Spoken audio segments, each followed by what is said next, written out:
Hei, imeline hing! Olen Laina Helenurm ja sa kuulad mini-jutupäevikut Mõttekoht. Olles üle 20 aasta valgustumise teekonnal, jagan teiega mõtteid. Miks just miniversioon? Sest meile polegi rohkem vaja. Nii lihtne see ongi. On vaja võtta üks teema ja sellesse iseseisvalt süveneda. Meie aju mitmeid teemasid korraga nii ehk naa sügavalt läbi ei võta, mistõttu see 5 minutit annab palju võimsama tulemuse kui 10 pikka podcasti.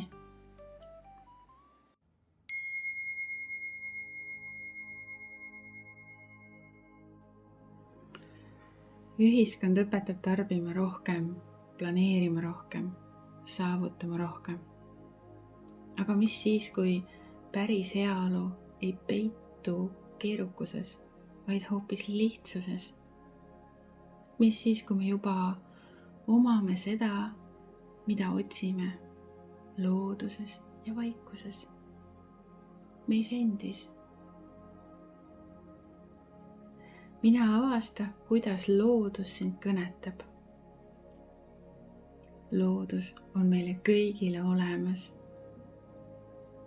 Puud, põõsad, aasad, järved, jõed, meri. Me võtame seda vahel nii iseenesestmõistetavalt. Aga mis oleks, kui sa võtaks loodust kui fantastiline kingitus? See ju ongi. Aga edukultus ja moodne ühiskond, nii-öelda maatriks, on suunanud ära fookuse ja pannud meid unustama. Minu roll on meelde tuletada. Zen-meister ja kohalolu isa Thich Nhat Hanh on öelnud: tõeline ime ei ole kõndida vee peal, vaid tõeline ime on kõndida maa peal.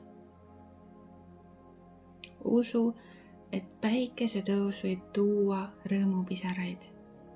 Usu, et lehesabin võib tuua kuhjaga armastuse tunnet. Usu, et sinu enda kohalolus on kõik vastused.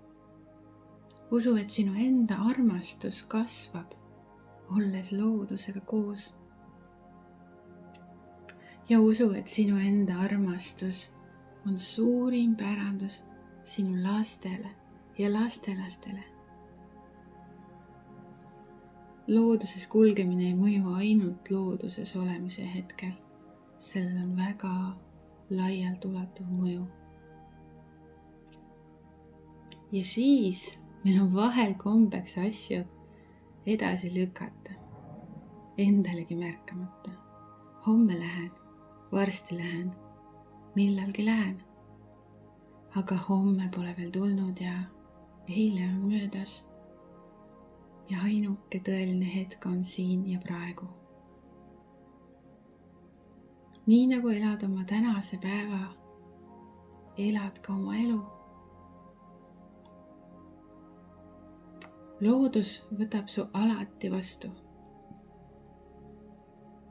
Nii lihtne on võtta loodust iseenesestmõistetavalt, aga loodus on meile kingitus. Mine vaatama, nuusutama, kuulama, mine lihtsalt olema. Kui sa soovid eriti sügavat kogemust loodusega, siis ma ütleks, et põhinipp on selles, et tuleb vabastada kõik ootused. Lähed lihtsalt olema, mitte midagi oodates, lihtsalt olema. Et sa ei oota maagilist vaadet, rõõmupisaraid või armastuse tunnet. Sa ei oota ka kergust.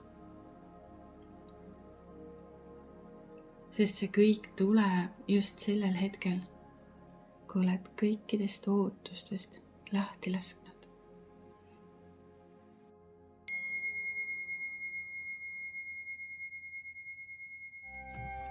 Sa kuulasid mini-jutupäevikut Mõttekoht.